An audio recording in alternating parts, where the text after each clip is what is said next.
just now, American, British, and French Navy commanders were sailing in the Strait of Hormuz aboard an American warship this weekend in a sign of their unified approach to keep crucial waterway like this open. And that's after Iran seized 2 oil tankers. Here in the studio is Richard Goldberg, senior advisor at the Foundation for Defense of Democracies. Good evening, Richard. Good evening. How far will Western countries go to protect free shipping there? Well, they're going to have to go far because obviously the world depends on free shipping. The idea that the U.S. Navy and other allied navies will provide security to commercial maritime shipping is centuries old. The idea, certainly in the 20th century, made the United States Navy dominant for that purpose, to keep the international waterways safe and secure. And if the Iranians are going to start seizing ships, attacking ships, interfering with the flow of oil and other commercial products, then it will be the responsibility of the United States and its allies to protect that commercial shipping. No question about it, right? But still, the Iranians are like playing with fire. 2 ships already been seized. How far will they be able to go? Typically, the Iranians will go as far until they meet the might of the United States military. They always like to push, and it's not just in this domain, right? They push in the nuclear domain, they push in the missile domain, they push in the regional domain. This is one more domain where they are testing boundaries.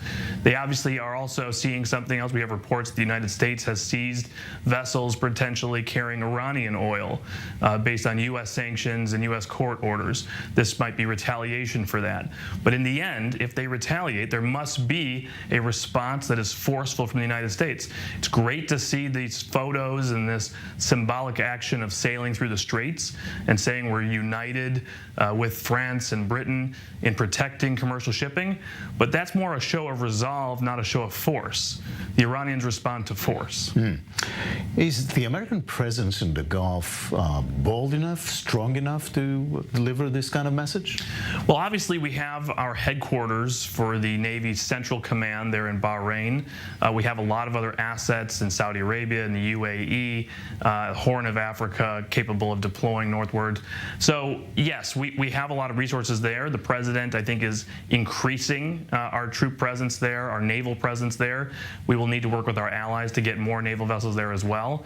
Because obviously, while we think about it, the Straits as being a narrow passageway, in the Gulf there is a lot of water to cover, and a commercial vessel could come under attack and signal distress without a U.S. naval ship that close to save them. So we will have to work that out.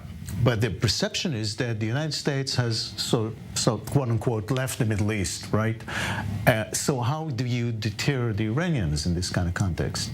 Well, I think this is all tied to the same thing we're hearing from the Saudis, right? We've seen the Saudis turning towards the Chinese in the recent brokered deal with the Iranians, feeling that the U.S. has withdrawn from the region, that the security guarantees for the region are not there. And so as we are seeing the Biden administration re-engage with the Saudis, potentially brokering something that would include normalization with Israel, that's going to include security guarantees for the region. We're not moving our Naval Central Command out of Bahrain. That is strategically important to the United States. And as we see the Chinese and the Russians increasing their interest in this important waterway, I think that's getting the attention that it needs in Washington to say, whoa, we can't just be focused on Asia, because Asia is coming into the Middle East. Right. There's another report about Iranians arresting supposedly Israeli spies in the Kurdistan area. You know anything about that? I've seen the report. We see these reports every now and again. Obviously, you don't know what you don't know.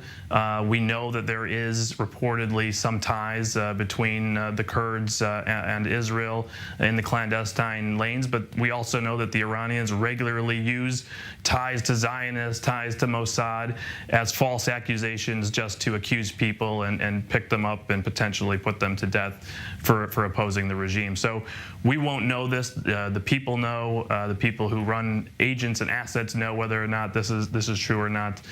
So we'll just have to watch this unfold. Right. Richard Goldberg, thank you very much. Thanks for having me. Thank you. Iran executed